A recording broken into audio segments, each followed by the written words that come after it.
ngayon, welcome po sa ating business presentation. So dito, i-discuss ko sa inyo kung paano ba tayo kumita dito sa Project Alpha o dito sa Alpha Quickpay. So bago yan, ay pag-uusapan na muna natin yung gastos. So bakit po ba gastos ang topic natin ngayon? Okay, so maya-maya malalaman mo kung bakit ito ang topic natin. So ang pakiusap ko lang sa iyo ay tapusin mo lang itong video hanggang sa dulo. So okay? So ito ang tanong, no? Magkano ba ang gastos mo sa isang araw? If you spend 500 pesos daily, sa isang buwan, you spend 15,000 per month. Kung sa isang taon, you spend 180,000 per year. 10 years ka nang gumagastos, you spend 1.8 million. So ito ang tanong, ilang taon na po ba tayo gumagastos? So let's proceed. So tanong is, saan ba napupunta yung mga gastos natin?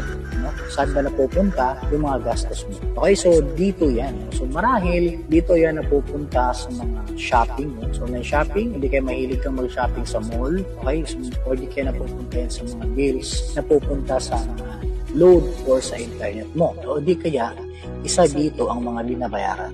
O di kaya, napupunta sa mga tuition fees sa mga anak natin. No? Or, mahilig kang mag-online katulad ng Shopee, Lazada, o sa TikTok. So, ang tanong is, gusto mo ba na sa bawat gastos mo, may kita ka? So, paano? So, innovation business. So, dito, tatalakayin natin ano ba yung mga company na nag-innovate noon. No, so, bago yan, is balikan lang muna natin yung nakaraan. So, kung maalala mo ito, nung kapanahunan na yan, ay sobrang napakayaman mo nung kanan yan. So, syempre, dahil nasa new generation na tayo, so malamang ay iilan na lang siguro sa atin dito ang naakutan yan. No? So, ito ay nakikita ko lang yan, no? Sa mga pelikula. Okay? So, kung mapapansin nyo dito sa screen, unti-unting nagbabago yung mga smartphone mo hanggang sa dumating na tayo sa Android, no? So, sa present natin ngayon ng mga technology. O di kaya ay mahilig kang manood ng sine. Kadalasan sa mga tao ngayon ay nasa cellphone na sila nakikinood. No? So ito yung Netflix. Alam mo ba na si Grab ang may pinakamaraming taxi sa buong mundo? Pero ni isa, wala siyang garahe. So bakit ganun? That's the power of innovation. That's the power of system. So kung naalala mo dati na tumatawag ka sa mga hotline fast food na ito, so dati ang hirap makapasok, no, sa kanilang mga hotline dahil sa sobrang dami ding tumatawag ng mga customer. Ngayon, kung mapapansin mo, ay nasa Food Panda na at minsan Grab. Kung makikita nyo, yung mga fast food dyan sa lugar ninyo ay bihira na lang yung mga meron silang sariling riders. Ang nakikita nyo dyan kadalasan ay yung mga Food Panda, yung mga Grab riders. Okay, so sa SM naman, kung isa kang loyal sa SM, kung nakikita ng customer service na marami kang binibili, so diba, binibigyan ka ng SM Advantage card.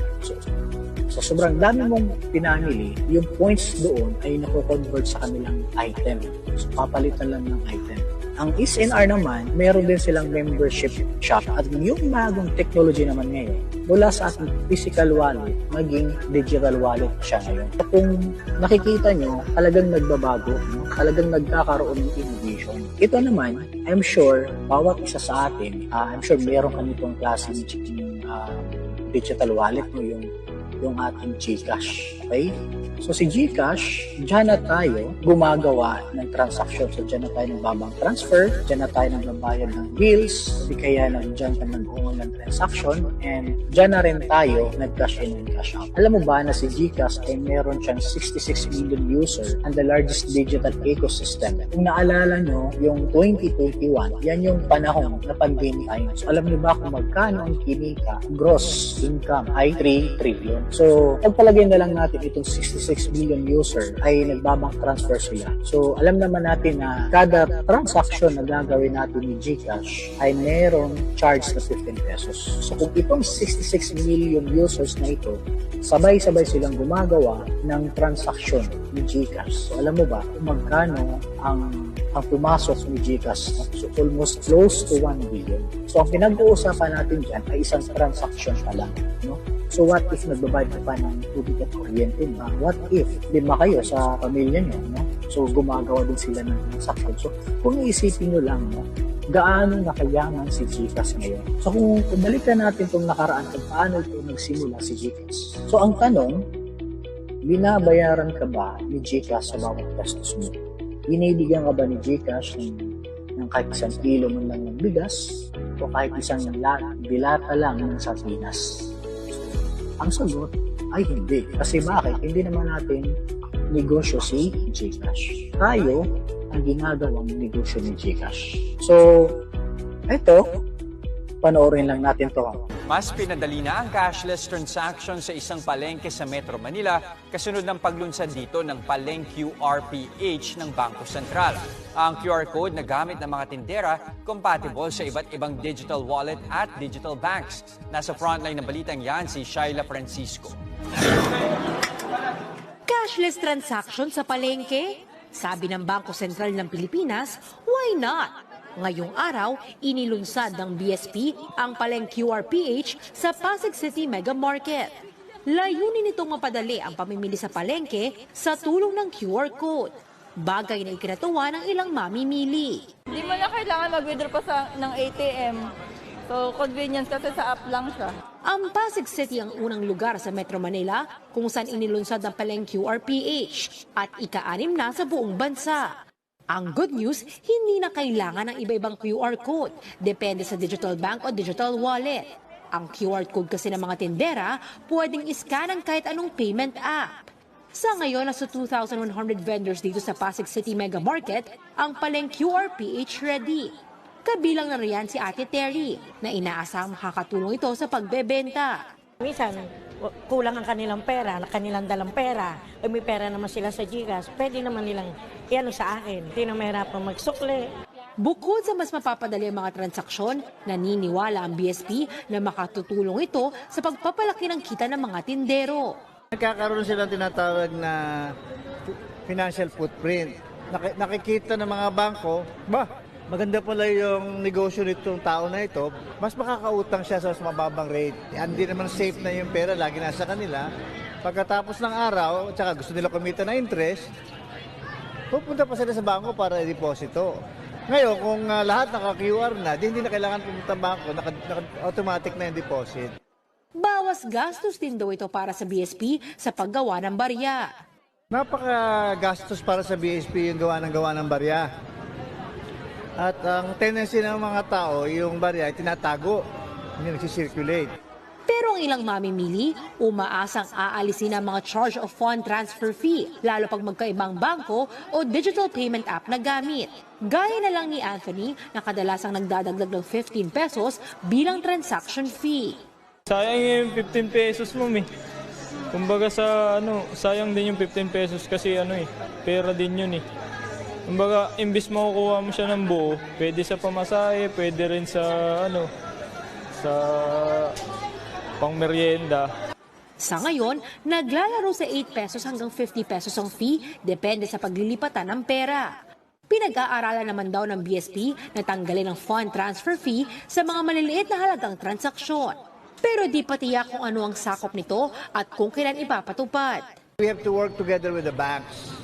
Kasi sa bangko kasi, pag pareho kayo ng bangko, walang transaksyon. Ang problema, kung magkaiba kayo ng bangko, may bayad yung transaksyon. So, ang hinihiling namin sa bangko, at least yung mga maliliit na transaksyon may exempt. With the banks, and we have to work together, but we'll do it as soon as possible. Sa tulong ng mga programa ng BSP, tiwala silang magiging digital na ang kalahati ng transaksyon sa bansa bago matapos ang 2023 mula sa 30.3% noong 2021. So what is the solution?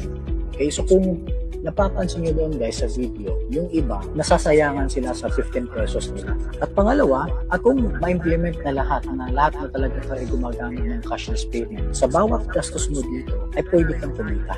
So, ang solution is ang spend to earn, innovation. So, dito, sa bawat gastos mo, may kita ka. Sa bawat transaction mo, may kita ka. So, ang tanong ko sa'yo is, gusto mo ba na sa lahat ng transaction mo ay wala ka ng charge? Papakilala ko sa inyo yung ating digital wallet. So, ang tawag natin dito ay si Alpha Quick Pay. Ito ay pwede nyo na siyang manood sa Google Play. Sa Android, sa iOS, hindi pa po siya available sa ngayon. So, welcome po sa ating company. So, ito po yung pangalan ng ating company is Project Alpha. So, the people behind, yung nakaisip ng ganitong concept, ng ganitong idea, so no other than si Sir Angelo Ganico. Siya po ang ating CEO of Project Alpha. Okay, so bibigyan ko lang kayo ng konting background sa kanya. Siya po ay former Vice President ng Multibank Philippines. Si Multibank po guys, siya ang isa sa mga broker ng mga cryptocurrency. Siya ay GEFM Certified Crypto Wealth Manager, no? So isa itong malaking organization. Ang tawag dito ay Global Academy Financial Management. So, nag-aaral siya dito. Pangatlo ay yung JEFM Certified Risk Analyst Manager din siya. No?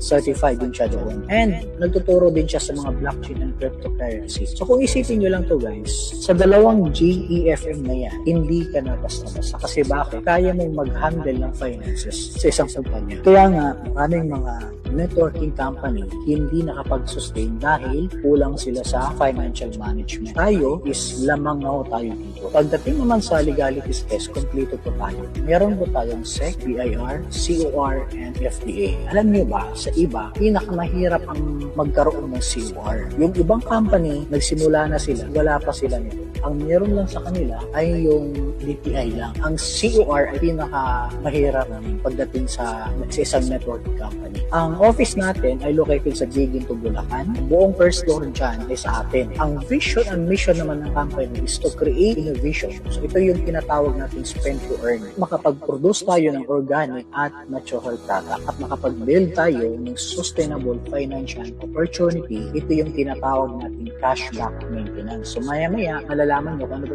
ano ba yung ibig sabihin nito. And lastly, makapag-connect tayo ng more merchants and dealers sa community. Sa ngayon, meron na tayong 400 plus na mga dealers. So meron pa tayong parating pa ng mga 1,000 dealers guys. So, isipin nyo